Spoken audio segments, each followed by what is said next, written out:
parte yun eh, di ba? Yung ramdam mo yung kalikasan. Pag mainit, napapasok ka. Kapag umuulan, nababasa ka. Yun eh. Yun ang totoong karanasan. Naramdaman mo yung kalikasan. Lagi ko nga sinasabi, hindi tayo magtatagal dito sa mundo. Lahat tayo may lifespan. Lahat tayo may katapusan. Nasa sa atin na lang yun kung ano ba talaga yung gusto natin na mangyari sa buhay natin dito sa mundo ko habang namumuhay pa tayo. Maraming beses man tayong magkamali, maraming beses man tayong madapa. Kung ganoon din karaming beses natin itatama ang mga mali. At kung ganoon din karaming beses tayo babangon sa pagkadapa, parehas lang yun. Pag natalo ka, laban lang. Mananalo ka rin. Lahat ng bagay sa mundo may kabaliktaran. May gabi, may umaga. May babae, may lalaki. May tao, may hayop. Kaya kung may negatibo, may positibo. Titingin ka ba doon sa makakasama sa'yo? O titingin ka doon sa makakabuti sa'yo? Enjoy the life!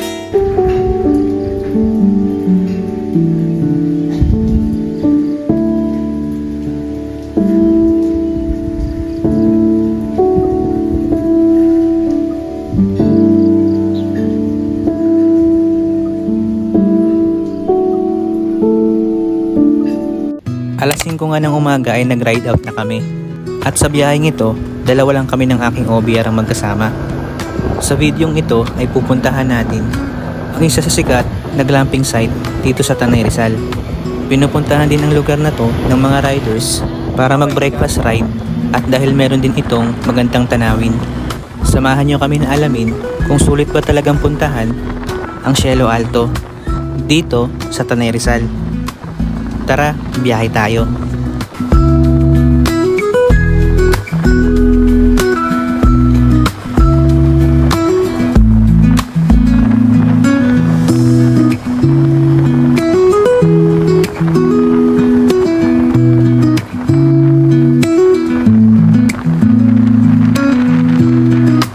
Dito nga ay nag-stop over muna kami ng buso-buso para tumambay saglit at para pag-isipan kung tutuloy kami sa aming unang plano.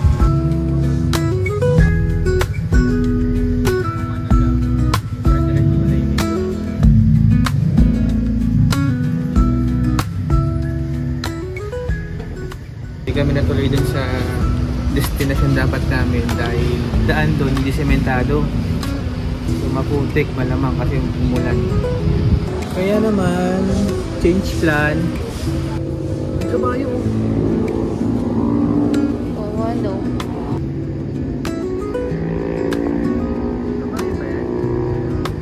Let's go na. At napagpasyahan nga namin na mag-iba ng destinasyon. At yun nga ay sa Cielo Alto.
Dito ba?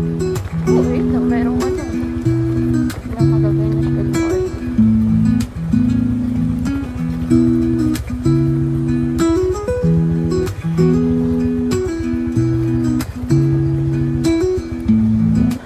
One-fourth lang yung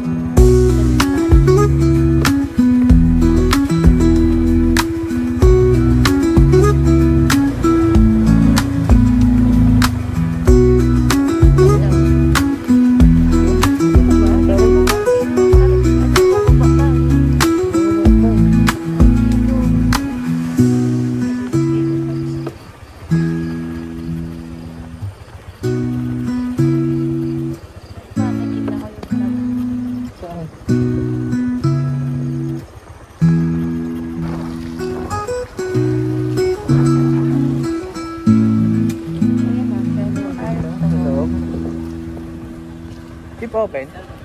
Good morning po. Open po jeep. Yun na.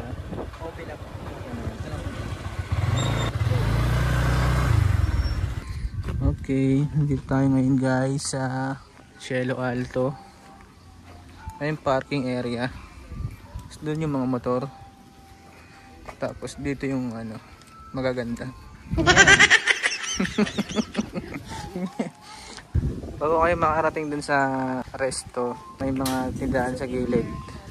Pwede kayong bumili dyan. Ayan. Parang ano no? Parang hotel.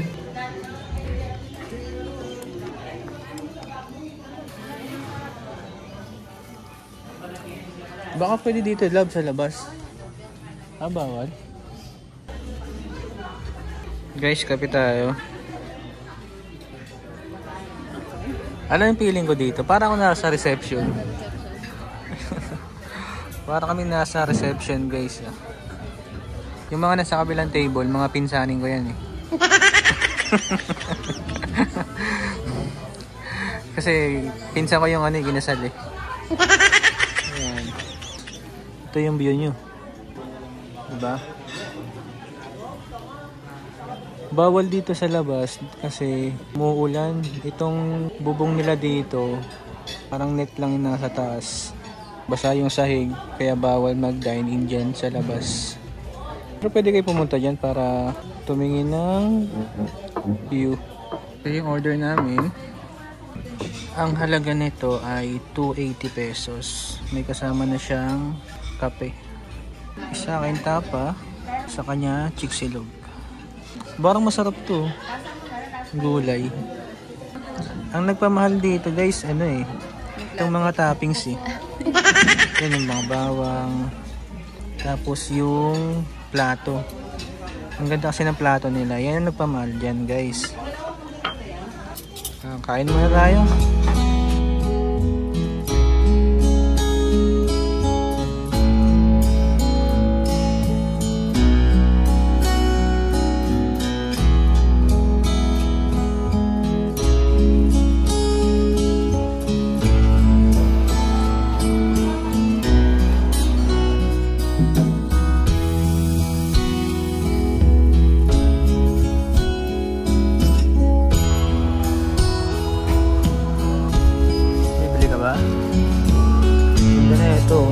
Sausage.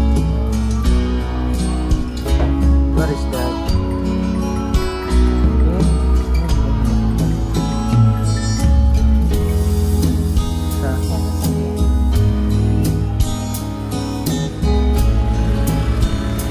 Pauwi na nga kami nito. Masasabi ko na maganda naman ang lugar. Bad timing lang din siguro na maulan nung pumunta kami rito. Pero na-enjoy pa rin naman namin ang pagpunta rito. Madali lang din naman siyang puntahan dahil pwede naman i-Google Map ang lugar. So paano? Hanggang dito na lang muna. Hanggang sa muli. Ingat ka sa biyahe mo.